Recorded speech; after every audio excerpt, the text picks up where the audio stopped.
Casas inundadas, carros arrastados pela força da água e um cenário de destruição a cada esquina. Foi há um mês que se abateu sobre Espanha a maior tragédia das últimas décadas. Em 8 horas choveu o equivalente a um ano inteiro. 400 litros de chuva por metro quadrado num só dia, o dobro do máximo alguma vez registado em Portugal. O fenómeno apanhou de surpresa a população. Mais de 200 pessoas acabaram por perder a vida na sequência do desastre. Além das condições meteorológicas que propiciaram este cenário, os especialistas referem as características do território que facilitaram o avançar das águas. Mas qual a probabilidade de um cenário como este acontecer na cidade do Porto?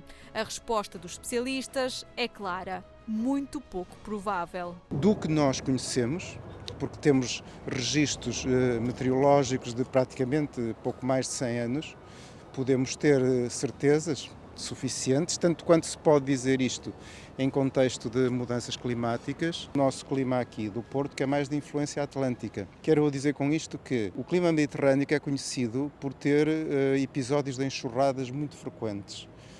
Podemos ter 6 meses, 8 meses de seca e de repente em 3 dias chover tanto como num ano inteiro, digamos. Nós aqui, embora tenhamos de vez em quando assim um episódio de aguaceiros fortes, não temos esse regime climático. Se o clima é diferente, as características do território também, e é uma das principais diferenças apontadas entre as duas cidades. O que aconteceu em Valência teve em grande parte a ver com a inundação de uma planície, em que a velocidade de escoamento é relativamente baixa, enquanto que no Porto a situação é diversa, porque, enfim, é uma cidade com um declive acentuado, portanto, em que a capacidade de escoamento é mais elevada, portanto, será de esperar algumas inundações pontuais, especialmente na Baixa do Porto e de Gaia, mas não propriamente, de maneira nenhuma, uma situação deste género. Quem vê a encosta muito inclinada da margem do Douro,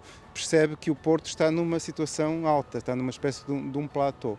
E, portanto, daí a escorrência da água, portanto, o movimento normal da água, que vem dos sítios mais altos para os mais baixos, divide-se por quase 12 pequenas bacias hidrográficas. Uma bacia hidrográfica é aquele conjunto de território que drena para uma determinada linha de água.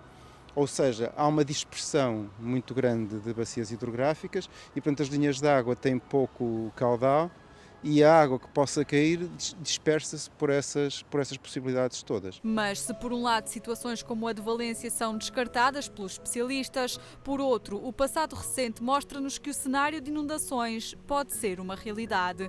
Numa cidade percorrida por quilómetros de rios e, sobretudo, ribeiras, os motivos estão em cima da mesa. Aquilo que caracteriza o histórico das cheias do Porto, ou bem que são as cheias do Rio Douro, ou bem que são ocorrências pontuais, porque há muitas dessas ribeiras que estão canalizadas e a folha e a terra podem entupir e ocasionalmente originar situações de cheia, mas são muito localizadas. As barragens do Douro são barragens designadas a fio d'água, portanto a sua capacidade de retenção de cheias é relativamente pequena. Todavia, como, enfim, têm sido construídas algumas barragens na zona envolvente, diminui também, de algum modo, as afluências de água à cidade do Porto.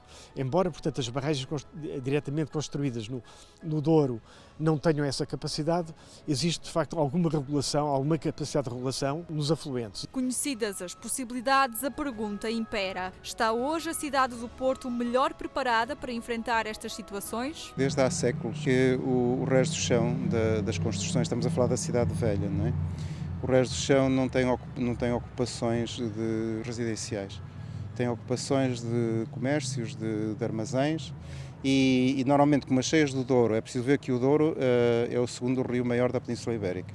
Portanto, primeiro a que se manifestem aqui as situações de cheia, já nós saberemos delas com dias de antecedência e depois ainda temos o efeito amortecedor das barragens. Quero dizer com isto que há muito mais possibilidade de prever. Já o ditado dizia que mais vale prevenir do que remediar.